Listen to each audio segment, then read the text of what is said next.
What's good, everybody? This is the second video that's dropping today. I'm gonna be more consistent since school is ending, so I'm gonna try to be more consistent. But if you haven't seen the video that I dropped at the same time as this is kind of like a film breakdown video. We're gonna be covering a lot of players in the NBA, whether it's the best players, the role players, even the trash players. Like, I feel like we don't do enough of watching basketball. Like, a lot of us, we don't really watch the game. We just look at box scores. So I like to put the numbers to the eye test, because a lot of people say, on TikTok and stuff, they say, "Oh, you're a geek. Like, you just care about numbers." No, I apply those numbers to the eye test. So that's what we're going to be doing today. But the video that I'm dropping at the same time as this is podcast form. So I'm going to get, if you haven't seen it already, I'm going to get, one of my guys of TikTok, three of them actually, and we're going to just talk about their favorite teams and what's going on within the league, and some takes are going to be said.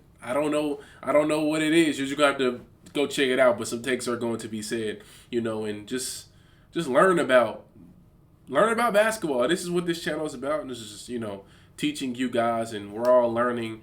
We're all just loving the game of basketball. This channel is for the people who really love basketball, and this is what we're going to do today. We're going to watch Shai Gilgeous-Alexander, become the guy that he's become this year.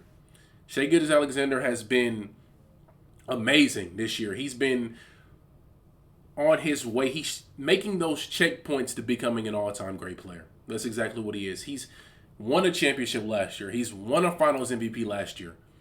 And coming in with more hunger. He wanted to win more. I heard him say that, to be an all-time great, which what he wants to be, you don't just win a championship. You have to win more than one. You have to win 2 or 3 or 4. Like, you have to win multiple.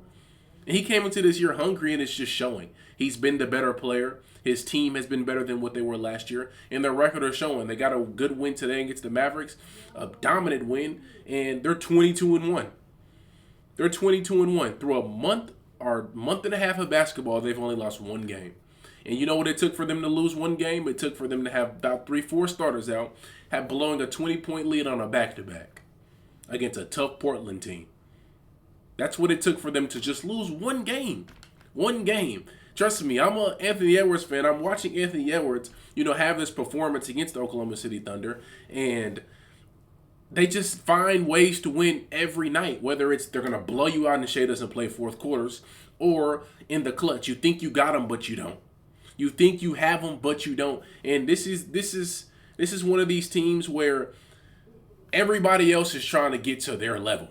And they do it, last year you just say they're just doing it defensively, right? They're just one of the best defenses we've ever seen. But this year they're adding the offensive consistency, the efficiency with the defense that they already had. The best defense of all time, in my opinion, right?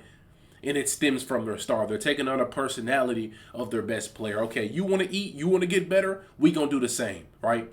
And they just have a whole bunch of guys on that roster that don't miss a beat, that have that same mentality, right? And it comes from their best player, Shai Gilgeous-Alexander. He's been more efficient than what he was last year. He's averaging as many or more points as what he was last year, right? He's taking care of the ball more than he did last year, right? He's just better. And I'm going to break down and show why Shai Gilgeous-Alexander is a better player than what he was last year, and he has a chance to be on this road, and he's checking the checkpoints to be an all-time great. This first clip, this is basically like the growth of Shai, right? Shai last year in the playoffs, I felt like he really didn't know how to get through double teams to the best of his ability. So sometimes it would hurt his efficiency, right? He would put himself in binds or force his way to the rim in places where, he shouldn't be. That's why I wouldn't say he struggled in the Nuggets series, but I think that in the regular season, translating from the regular season to the playoffs, is where he didn't really translate all the way, right? His points per game dropped about 5 points per game, went from about 32 to 27. So he had some struggles in the series. He wasn't as consistent as he was in the regular season. I think this is the reason why. So when Shai Gilgeous-Alexander frees it here, right? They would look at Jokic here. Look at Jokic. Jokic is going to stay right in the gap. Like, he's not worried about Jalen Williams. He's not worried about Jalen Williams. He wants to cut off Shai's drive. And the whole thing where the Nuggets would do was kind of run this zone. And in some games, Shai wouldn't, he would put himself in a bind, and they could dictate where he was going on the floor, right? And they could make him take tough shots.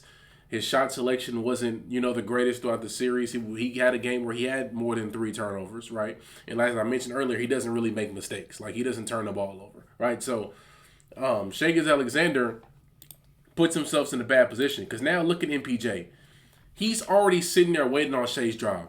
Shai can't drive left. He knows that, right? There's 2 defenders over there, right? Lu Dort's obviously in the dunker spot. You can't drive left. But now, if he drives right, Jokic is going to stop on that, right? This year, Shai, he's going to trust his teammates. He's going to make that pass to Jay Will, and Jay Will's going to shoot that shot, right? But in this clip, he drives downhill and loses the ball because he's driving into 2 defenders. And it's tough, especially in the playoffs, when it's the game plan, make Shai make bad decisions, compact his drives, put 2 on the ball to where we know he's not going to trust his teammates all the way. He's going to drive into traffic. Right? And you can even see, let me rewind it. You can even see Shai looks like for one, this year he's lower on his dribble. As I'm going to show some more clips later, right? You're going to see the difference between now Shai and last year Shai. Even in the playoffs, like this is the biggest stage. This is the biggest stage in the playoffs where he's seeing what the counter is, right? He's going to get to a step back. Last year, the step back failed him, by the way, in the playoffs. He didn't shoot the ball well from 3.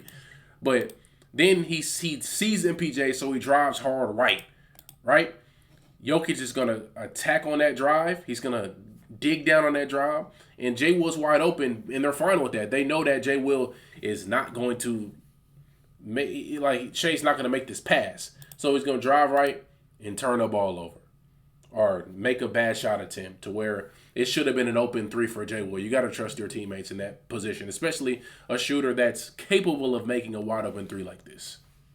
Also, what Shai's done this year is dictate where he wants to go on the floor. He's not letting the defense decide where he wants to go. And like I said earlier, that's really where I felt like the Nuggets had him in a bind in this series where he couldn't play to the best of his abilities throughout the whole entire series because, right, the defense could dictate where they wanted, him to go, running this zone, playing in the gaps, right, sending 2, showing them all these coverages, just to switch him, just to try to confuse him a little bit. And this year in the game that he just played, he said after the game, because Udonis Haslem asked an amazing question, by the way, but he asked him, he said, this year I see a little difference in your game to where like when you see these double teams, you kind of is it a you thing or is it a coach thing to where you're gonna run these side pick and rolls to these baseline sides to where you can get to your mid-range game, or you can really dictate where you want to go, right? If I want a hard drive left, or I want to go right, and I want to get this, because if I'm driving right or driving left to the baseline side and I run a pick and roll right there, I can really pick and choose where I want to go. And if I drive hard to the baseline side, for some people in that position, you're like, why would I drive towards the baseline? I'm putting myself in a bad position, right? Because it's just the defender in the out of bounds line. But with Shai, he's so tough in the mid range, you can't guard him one-on-one, right? You can't guard him one-on-one. And last year, he wasn't doing a great job of this, right? This is what I mean by setting that pick and roll towards the baseline side, right? So I feel like Degnaud was doing this, but Shai wasn't making the right decisions. So instead of Shai driving, this is what I mean by driving to the right by this baseline side over by the Oklahoma City out of bounds to where he has a one-on-one with Jamal Murray.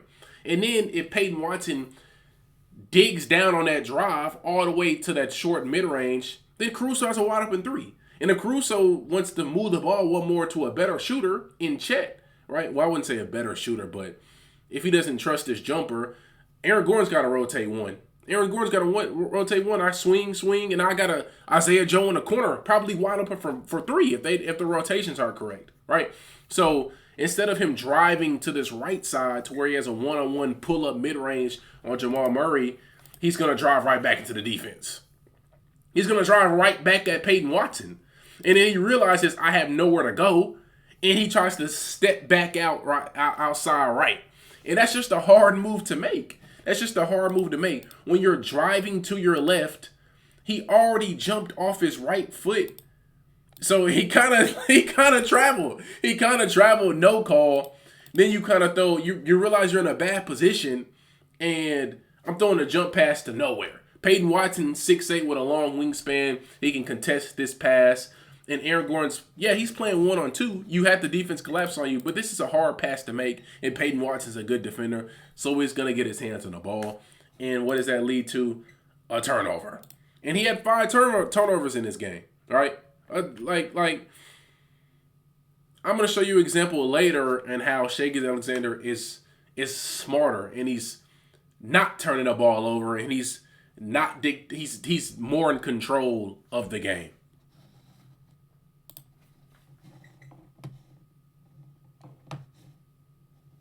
This is actually from tonight, right? This is just, I can show you any example of, Shai Alexander's game this season where, he's just better, right? I can show you any game because he's a completely different player.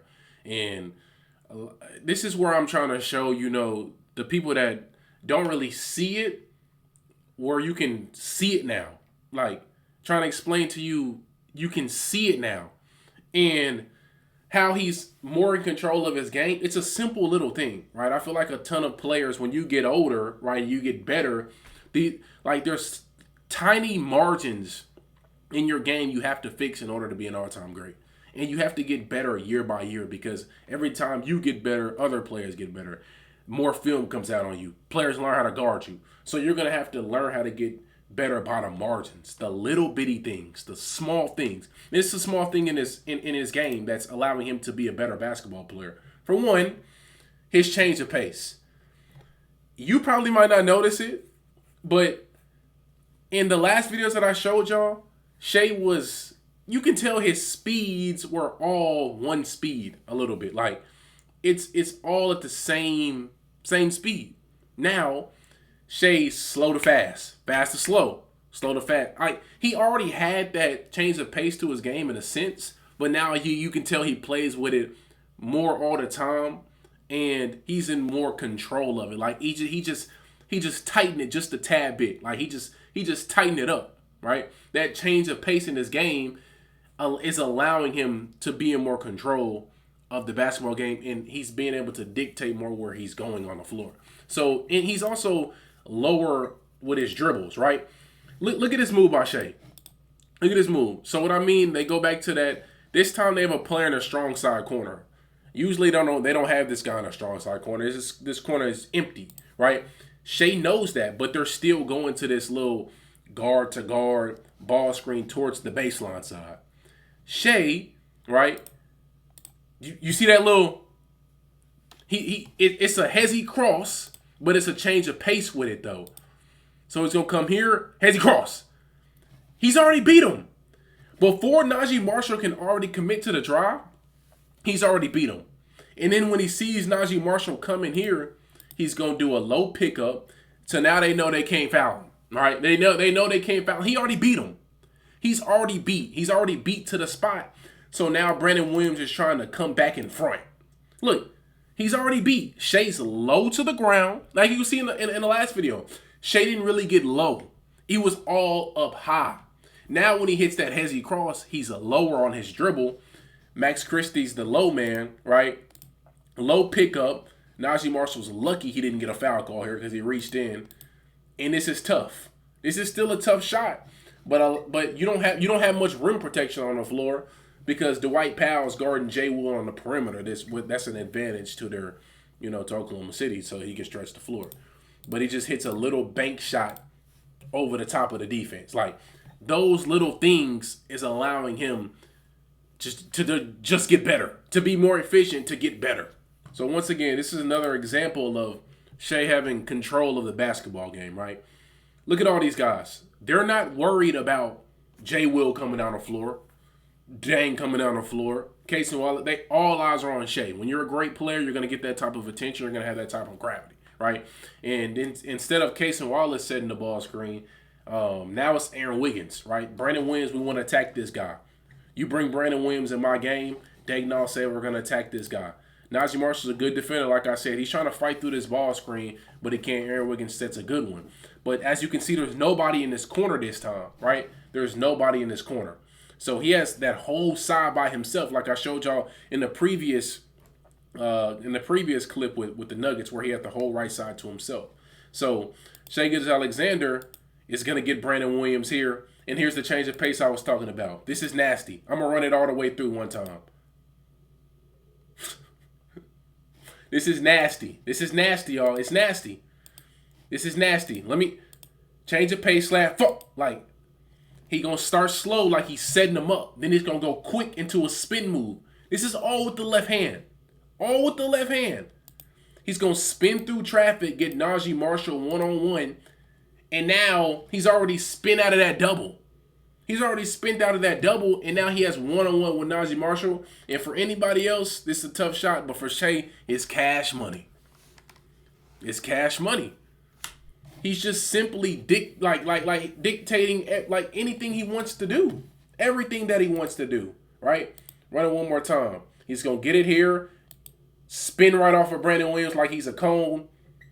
Keep it one spin with his left hand. Don't even touch it with the other hand. He seen Najee Marshall coming, so he knew he couldn't get to his right hand. Yeah, bro.